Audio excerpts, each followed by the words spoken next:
continuer notre étude sur le thème de l'amour et j'ai intitulé ce message « Quand l'amour de Dieu combat pour toi ». Dans le livre de l'Exode, au chapitre 14 et au verset 14, il nous est dit « L'Éternel combattra pour vous ». Et quand je vais parler du contexte évidemment, mais vous le savez comme moi, il y a des moments dans la vie où on peut se sentir les uns les autres complètement dépassés. On a l'impression quelquefois que tout se referme sur nous. Les problèmes derrière, la peur devant, et il semble qu'il n'y ait aucune sortie autour. Et voyez-vous, c'est exactement dans ce contexte-là que cette phrase va être dite.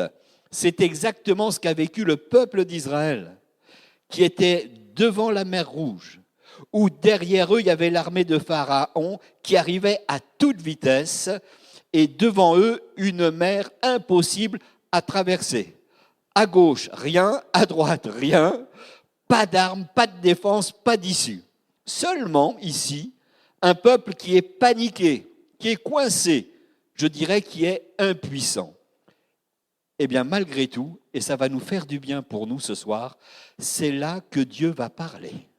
C'est là que Dieu va se montrer. C'est là que Dieu va agir. Pourquoi ? Parce que l'amour de Dieu, c'est pas quelque chose de théorique. L'amour de Dieu, ça se trouve pas dans les livres, frères et sœurs. C'est pas un concept qu'on accroche à un mur. C'est pas non plus un joli mot qu'on dit pour se réconforter, non. L'amour de Dieu, c'est une force qui doit agir à l'intérieur de chacun d'entre nous, quand on n'a plus rien. L'amour de Dieu, c'est le Seigneur qui descend dans la bataille quand on n'a plus d'armes. L'amour de Dieu, c'est un Dieu qui ouvre un chemin là où il n'y en a pas. C'est ce qui va se passer pour le peuple. L'amour de Dieu, c'est un Dieu qui dit « T'as plus de solution ? Eh bien, très bien, regarde-moi agir. » Et c'est ce que nous allons voir ce soir dans ce moment de prière. Et c'est ce que fait à la mer Rouge le Seigneur. Eh bien, il va le faire encore ce soir. Il combat pour ceux qui ne peuvent plus se battre. Et c'était le cas. Le Seigneur défend ceux qui ont plus de force. Le Seigneur, il ouvre la mer pour ceux qui sont au bord de l'abandon. C'est pourquoi ce soir, dans cette réunion de prière, j'aimerais qu'on puisse regarder comment l'amour de Dieu combat pour nous quand on n'a plus d'armes. Mais pas en théorie, pas en poésie, mais en vrai, comme il l'a fait à la mer Rouge. Alors moi, je m'aperçois d'une chose dans cette histoire. C'est que comme le peuple de Dieu, quand on n'a plus de force, l'amour de Dieu prend la bataille. C'est cet amour-là. Je m'explique. Je vais me répéter, mais devant la mer Rouge, comment ils sont, le peuple ? C'est un peuple qui est fatigué, physiquement, moralement, émotionnellement. Pourquoi je dis ça ? Parce que ces hommes et ces femmes, ils sortent d'années d'esclavage. Ils ont marché longtemps. Et en marchant longtemps, quand même, devant eux, ils ont cru à la liberté. Et voilà que derrière eux, comment je dirais, la mort les rattrape. Ils n'ont pas eu le temps de s'entraîner, ils n'ont pas eu le temps de prendre les armes, d'apprendre des stratégies, ils sont juste fatigués et terrifiés. Dieu aurait même pu leur dire « Allez, battez-vous, s'il vous plaît mes enfants, faites un effort, montrez-moi ce que vous avez dans le ventre. » Mais ce n'est pas ce qu'il a dit. Le Seigneur va dire « L'Éternel combattra pour vous et vous, gardez le silence. » Ce verset, ce n'est pas un slogan, ça aurait pu en être un. Mais ce verset, pour moi, c'est une déclaration d'amour. Dieu est en train de leur dire, comme à nous, « Je sais que tu n'en peux plus, je sais que tu n'as plus de force, alors écoute-moi bien, petite brebis, c'est moi, ce soir, qui vais prendre le relais. » Parce que l'amour de Dieu n'attend pas que tu sois fort pour agir. Il agit quand tu es faible, l'amour de Dieu. Il n'attend pas que tu sois performant. Il agit quand tu es au bout du bout. Dieu ne t'aime pas parce que tu es fort, mais il combat pour toi parce que tu es aimé. Et quand je regarde cette situation, le peuple n'avait plus rien, mais Dieu avait tout. Le peuple ne voyait plus de chemin. Et vous le savez comme moi, vous connaissez l'histoire. Dieu va en créer un chemin. C'est fou. Le peuple tremblait, mais Dieu, lui, il avançait. Et ce principe est vrai pour nous ce soir. Si tu n'as plus d'énergie pour prier, eh bien j'aimerais te dire, mon bien-aimé, que Dieu t'écoute quand même. Quand on n'a plus de mots, il comprend quand même. Quand peut-être certains n'ont plus le goût de croire, eh bien le Seigneur, il se tient là quand même. Et quand on n'a plus de force pour se battre, il va combattre pour nous. Vous savez, Dieu ne te demande pas de gagner son combat. Non, il te demande juste de rester là, de lui faire confiance et de le laisser être Dieu.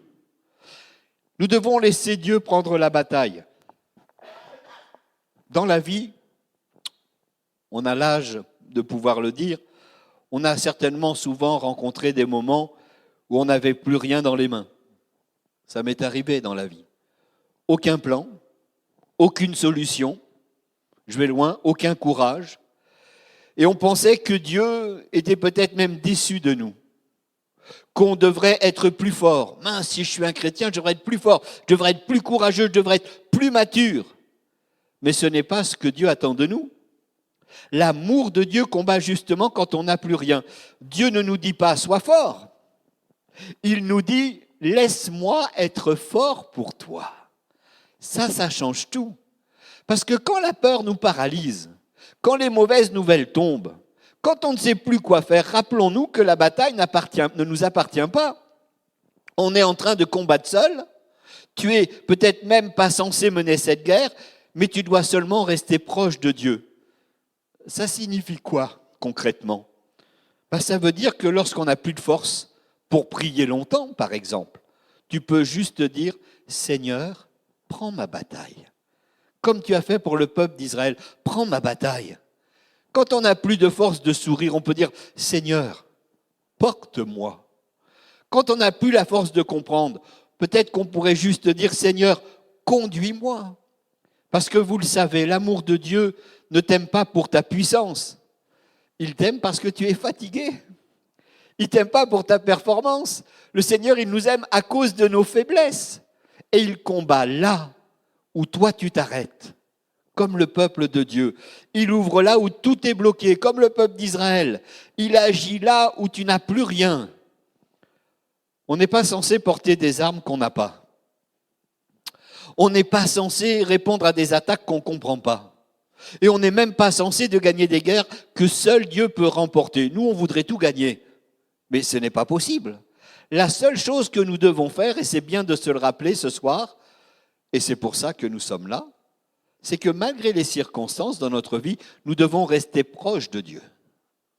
Nous devons, mais c'est un apprentissage, rester calme devant la situation, rester fidèle, rester dans sa présence.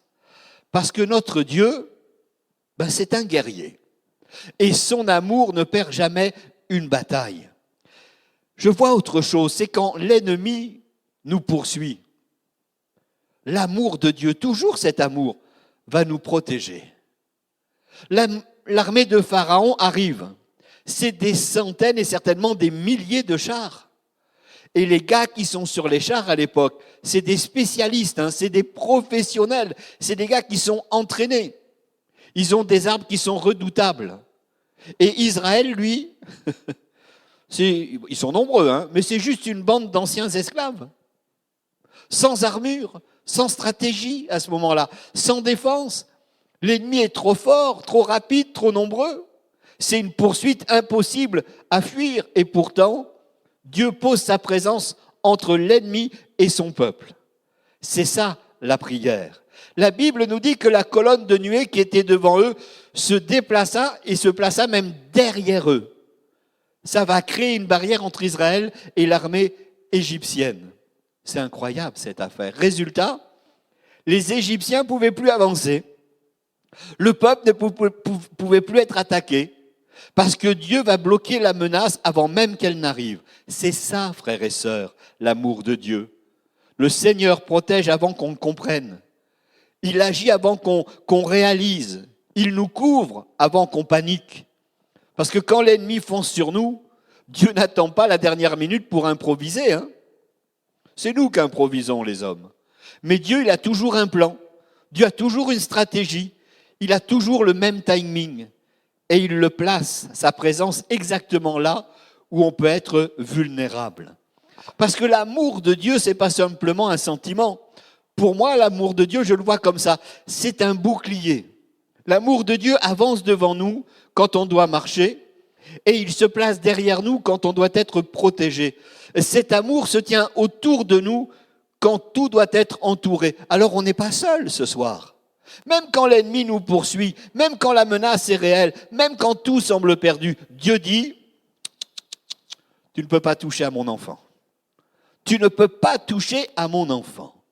Frères et sœurs, nous devons laisser Dieu nous couvrir dans cette poursuite. Je crois qu'il arrive que la vie ressemble à une poursuite.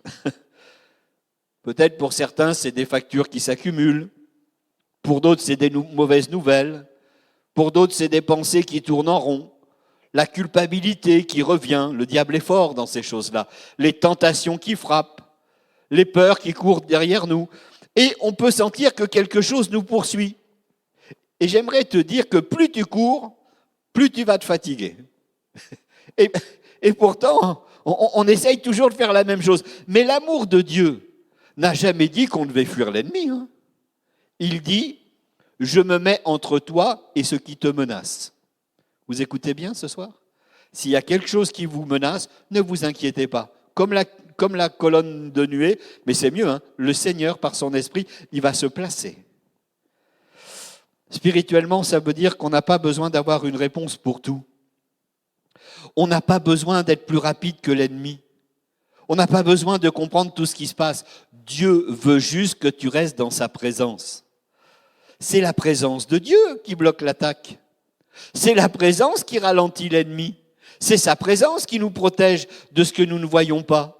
Et c'est toujours sa présence qui nous garde en vie, même quand tu n'entends rien, même quand tu comprends rien, même quand tu sens rien. Je dis ça parce que des fois, on est tellement humain, on est tellement émotionnel. Ah mais j'ai ressenti, j'ai pas ressenti. Mais c'est pas ça la foi chrétienne. Dieu est derrière toi. Et sa présence dit, à l'ennemi, tu passeras pas. Parce que lui, elle, c'est mon enfant. J'ai envoyé mon fils pour eux. Dieu est devant nous. Et sa présence ce soir nous dit, tu es fatigué, mais je suis avec toi, alors tu vas me suivre. Dieu est autour de toi et sa présence te dit, ne t'inquiète pas, petite brebis, je te garde, comme je t'ai toujours gardé. On n'a pas besoin d'une stratégie, frères et sœurs. On n'a pas besoin d'un plan B. On n'a pas besoin d'un bouclier personnel. On a juste besoin du Seigneur. Et on le sait, ce que je suis en train de dire. Parce qu'aucune poursuite ne dépasse son amour. Aucune attaque ne traverse sa présence. Aucun ennemi n'annule sa protection. Et puis, je m'aperçois dans cette affaire que quand on croit que tout est fini, c'est l'amour de Dieu dans ce cas-là qui va ouvrir la mer. C'est l'amour de Dieu. Le moment le plus impressionnant arrive. Hein. C'est ça c'est impressionnant. Hein. Dieu ouvre un chemin au milieu de la mer. Pas un pont, hein. Pas un bateau, pas une idée humaine, une solution, franchement, qu'aucun homme n'aurait pu imaginer. C'est ça l'amour de Dieu. L'amour de Dieu, vous en avez déjà fait l'expérience et vous continuerez de le faire. Il crée ce qui n'existait pas. C'est fou, hein? Il invente une sortie là où il n'y en avait pas. Il ouvre un passage dans ce qui semblait être fermé. Mais c'est pour nous ce soir, frères et sœurs. À la mer Rouge, Dieu ne repousse pas juste l'ennemi, il transforme l'impossible en possible. Alléluia. Il ne change pas seulement la situation, il change la nature même du problème. Je m'explique. Là où il y avait de l'eau, c'est logique, il met de la terre sèche. Là où il y avait la mort, il va mettre la vie.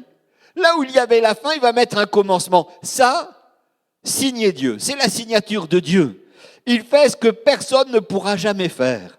Et c'est pas seulement un miracle pour impressionner, hein. Non. C'est la preuve que Dieu aime son peuple jusqu'au bout. C'est la preuve qu'il ne les a pas fait sortir d'Égypte pour les abandonner. C'est la preuve que sa parole va jusqu'à la victoire. Alors, il faut qu'on le comprenne ce soir. Si quelqu'un pensait que tout était fini, eh ben c'est quand tout finit que Dieu commence et qu'il prend le relais. Quand tu crois qu'il n'y a plus rien, Dieu ouvre. Quand tu crois que c'est la fin, Dieu dit, c'est le chemin. Je l'ai tracé là où il n'y avait rien, je vais tracer un nouveau chemin. Nous devons laisser Dieu ouvrir une mer qu'on croyait fermée. C'est important.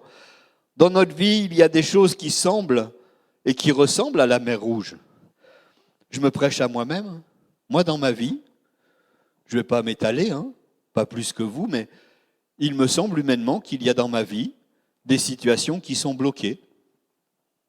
Moi, dans ma vie, et c'est comme pour vous, c'est pareil, il semble que des fois, il y a des problèmes qui durent trop longtemps.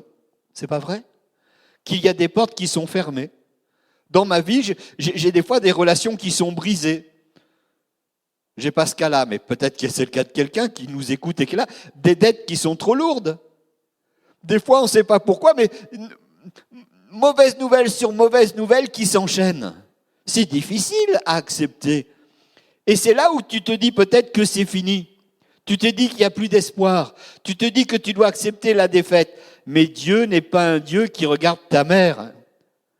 Et il ne dit pas, c'est dommage pour toi. Non, non. Le Seigneur, il est là, il nous accompagne. Il ouvre ce chemin.